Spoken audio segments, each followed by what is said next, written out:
Di era digital ini, cerita pendek bukan lagi barang langka. Cukup dengan ponsel di tangan, kita bisa mengakses ribuan teks cerpen dari penulis manapun, kapan saja, dan di mana saja. Akses yang begitu mudah ini memungkinkan kita untuk menikmati kisah-kisah indah.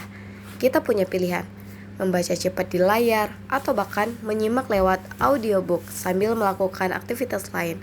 Sebuah fleksibilitas yang luar biasa. Namun, kemudahan akses ini seringkali menipu. Cerpen memang mudah didapat, tetapi apakah kita sudah benar-benar memahaminya? Seringkali, setelah selesai membaca atau mendengarkan, kita hanya mendapat kesan umum. Padahal, tugas kita adalah menganalisisnya. Saat seharusnya mengisi format analisis seperti mencari tokoh utama, menentukan latar spesifik, atau merumuskan konflik dan pesan moralnya, mendadak kita blank.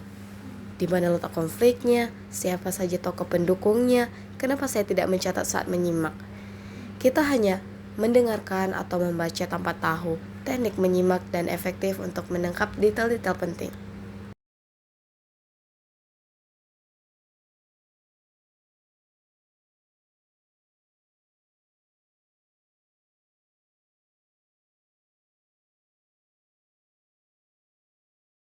Lalu, bagaimana sih cara menyimak cerpen?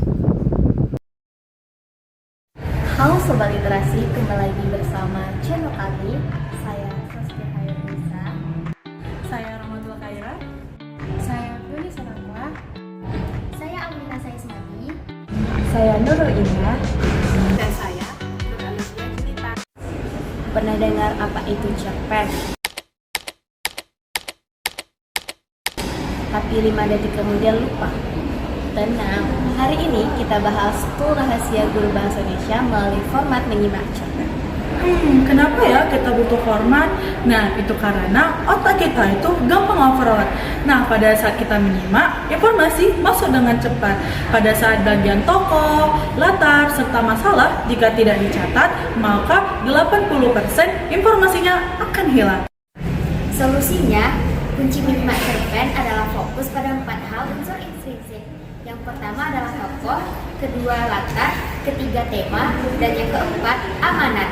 Itu adalah inti yang wajib kamu tangkap.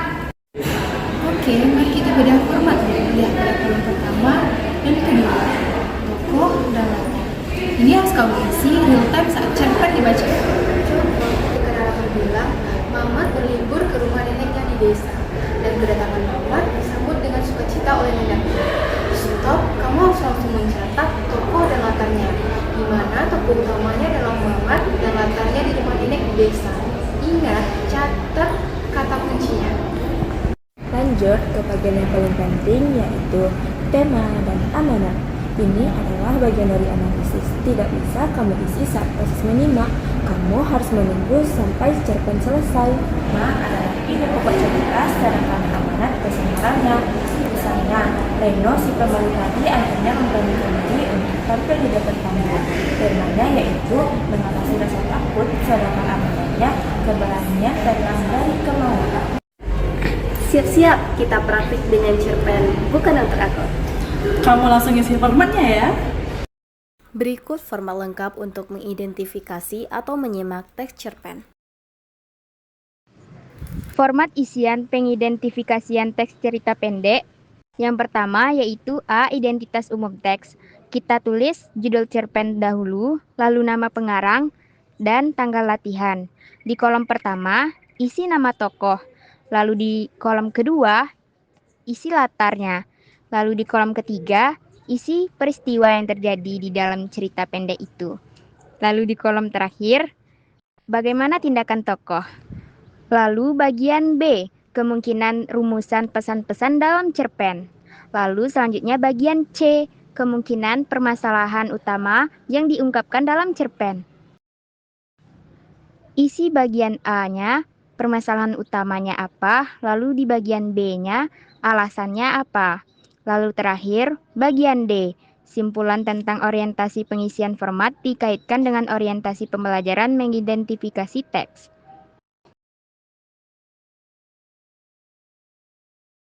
Baik teman-teman, itu adalah format untuk pengisian menyimak cerpen. Selanjutnya kita akan masuk ke dalam cerpennya. Ayo dengarkan. Cerpen jenaka atau lucu yang berjudul Bukan Untuk Aku. Contoh cerita pendek lucu berikut dikutip dari buku 100 Kisah Jenaka untuk Anak Muslim pada 2019 karya Gamal Kamandoko. Mamat berlibur ke rumah neneknya di desa. Kedatangan Mamat disambut dengan sukacita oleh neneknya. Agar cucunya betah, nenek Mamat memperlakukan Mamat dengan istimewa. Untuk makan Mamat, nenek menyediakan makan yang enak-enak. Sebelum Mamat tidur, nenek mendongeng. Setelah Mamat tidur, nenek tetap terjaga di dekat Mamat untuk menjaga Mamat dari gigitan nyamuk. Pokoknya, nenek Mamat memperlakukan Mamat dengan istimewa. Suatu pagi, nenek Mamat menyediakan sarapan. Menunya nasi goreng, 2 potong ayam kampung goreng, pisang, dan segelas air putih. Nenek Mamat juga menunggu cucu kesayangannya saat sarapan. Bagaimana, Mat? Masakan nenek enak? Wah, enak sekali, Nek, puji Mamat yang membuat neneknya senang. Nasi goreng bikinan nenek enak banget. Ayam gorengnya enak banget. Pokoknya semua enak banget. Kalau kamu di rumah, bagaimana dengan sarapanmu? Kadang istimewa dan kadang juga biasa-biasa saja, Nek. Jawab Mamat jujur. Tergantung keuangan ibu kan, Nek? Nenek Mamat tersenyum dan mengelus-elus rambut Mamat. Tapi kalau Mamat sedang sarapan di rumah, ibu selalu membuat 1 gelas susu, 2 lembar roti bakar, dan 2 butir telur setengah matang. Jawab Mamat. Nenek Mamat menganggukkan kepala. Keesokan harinya, Mamat terheran-heran dengan menu sarapan yang disediakan neneknya. Di meja makan telah tersedia 2 lembar roti bakar, 2 butir telur ayam kampung setengah matang, dan 1 gelas susu. Kenapa, Mat? Nenek Mamat terkejut karena dilihatnya Mamat kurang suka dengan sarapan yang sudah ia sediakan. Bukankah sarapan seperti ini yang biasa kau makan di rumah?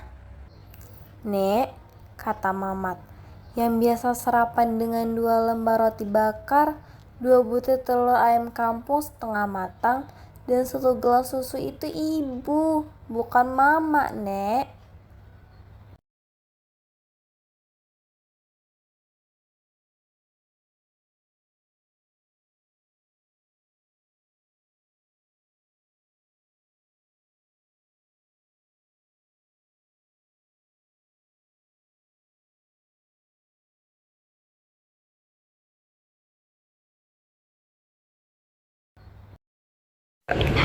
Nah, saya dapat.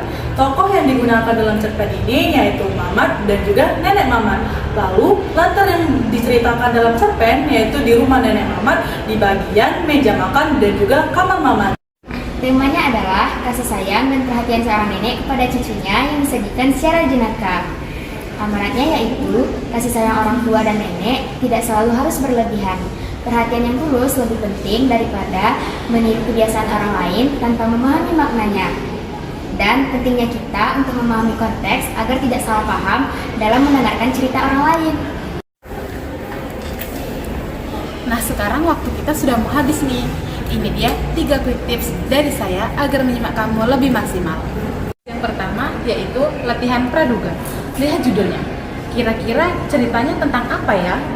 Yang kedua, kenali kosakata khusus. Pada tips ini, kalian harus sediakan kamus mini. Yang ketiga yaitu fokus 100%. Jauhkan handphone. Sekarang, kamu punya framework yang jelas. Ingat, menyimak sama dengan mendengar, mencatat, dan juga menganalisis. Yuk pakai format ini sekarang juga. Jangan lupa like, Komen dan subscribe. Salam literasi!